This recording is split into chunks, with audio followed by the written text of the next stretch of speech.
หลายคนอาจบ่ฮู้จักว่ากระปูแดงหาได้อยู่ไสสบายดีพี่น้องครับ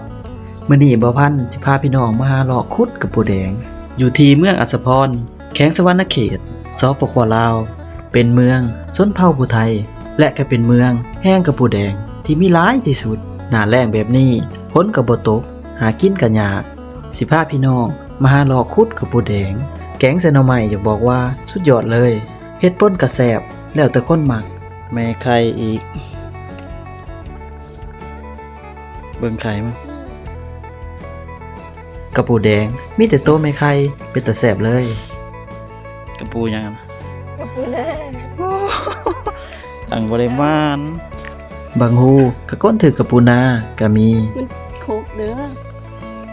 เอาตัวนั้นน่ะมีได้3มันเลิกตัวที่5มีได้ จนว่ามันเลิกกระดอกเพราะว่ากระปูแดงมันเป็นหูที่เลิกเลยมีตัวใดตัวบอ ถ้ามันตื่นมันก็ละซับบ่ จากละกับกับมันจะเอาปลูก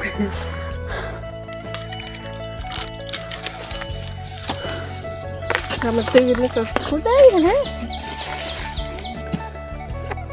ตัวที่สองการจับกระปูก็ระวังมันหนีบก็เพราะว่ามันหนีบแต่ละเทือก็เจ็บเลยนี่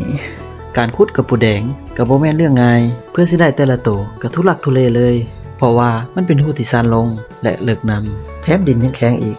ถ้าเอาขุดยามฝนจะขุดง่ายกว่านี้เพราะว่าดินมันจะอ่อนแต่ยามฝนกระปูแดงมันอาจบ่แสบบ่คือยามแล้งมันจะมีความมันการจับกระปูแดงก็บ่แม่นเรื่องง่ายอีกเพราะว่ากระปูแดงมันจะสู้ป้องกันเจ้าของเพราะว่าผู้จับก็ยามมันหนีบนำเพราะว่ามันหนีบแล้วสุดก่อนก็เลยหลาบสุดนี้ก็เลยระวังเป็นพิเศษ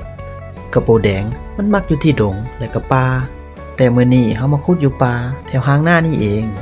ถ้าอยู่ป่าหูมันจะเลิกถ้าอยู่ดงหูมันจะตื่นกว่านี้ก็บ่ฮู้คือกันเป็นหยังต้องมีหูเลิกหูตื่นสงสัยอาจจะแม่นอยู่ดงดินมันจะแข็งอยู่ป่าดินมันจะอ่อนคือสิแม่นล่ะเนาะความตื่นความเลิกก็เบิ่งเอาสุดแขนไปเลย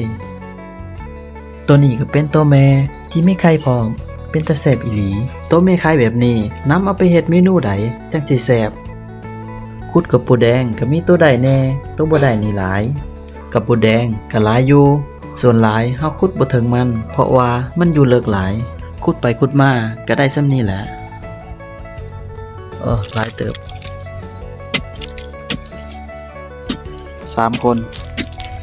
ก็ได้2โตว